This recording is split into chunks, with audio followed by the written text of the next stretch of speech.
በምህረቱ ባለጠጋ ነው። መጽሐፍ ቅዱስ እንዲህ ይናገራልና አንድ ሰውዬ ወይም አንድ አባት ሁለት ልጆች ነበሩት። ሉቃስ 15 ላይ ያለውን ቃል ነው የምናገረው። አንዱ ልጃቸው ጎረመሰና አባቴ ሆይ ያለህን ድርሻህን ስጠኝና እኔ በቃ ልውጣ ብሎ ጎረመሰ። በዚህን ሰዓት አባት ያለውን ነገር ሰጠውና ሸኘው። ልጁም ሄደ። የተሰጠውን ብር ሲበላ ሲጠጣ ያው እንግዲህ ያልቃልና ሲመዘዝ አለቀበት ልጁ። ከዚያም በኋላ በአንድ ቦታ እሪያ ይጠብቅ ጀመረ። በዚያ ተቀጥሮ ይሰራ ነበር። አባትየው ባለጠጋ ነበር። አባትየው ሁሉ በሁሉ ነበር። አባትየው ሁሉ ነገር አለው በቤቱ። አባትየው ቤት የጎደለ ነገር የለም። ልጁ ግን ከራሱ ጥፋት የተነሳ ከልጅነት ጥፋት የተነሳ ካለመብሰሉ የተነሳ ተጎዳ።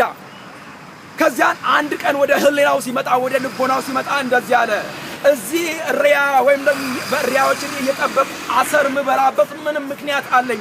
አባቴ ቤት አለ ይኸው ለእንጀራ ተርፏቸው ከገበታው ተርፏቸው የሚበሉ ስንቶች እያለሁ እንደዚህ አለ፣ ወደ አባቴ ቤት እሄዳለሁ አለ።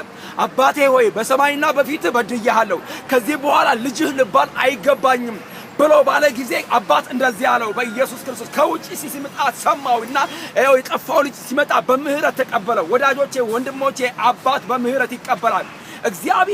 በእግዚአብሔርና በሰው መካከል ያለውን ፍቅር ያስተሳስራል። አንደኛው ልጅ ግን ተቆጣው ይላል። ለምን? ይሄ ትናንትና እንደዚህ አድርጎ ብሩን ወስዶ ከልጆች ጋር ጨፍሮ ሴተኛ እንዳደረገ እንዲሆኖ ሲመጣ ይሄንን አደረክለታል። ምክንያቱም ፍሪዳ አረደለት ይሄ ሰውዬ።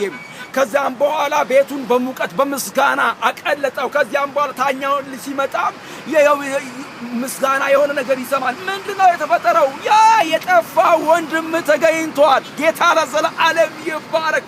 ያው ከዚያን ፊቱ ጠቆረ፣ እንዲህ ይላል፣ ሞቶም ነበር በህይወት ተገኝቷል፣ ዛሬ ከሱ ጋር ደስታ እናድርግ አለ።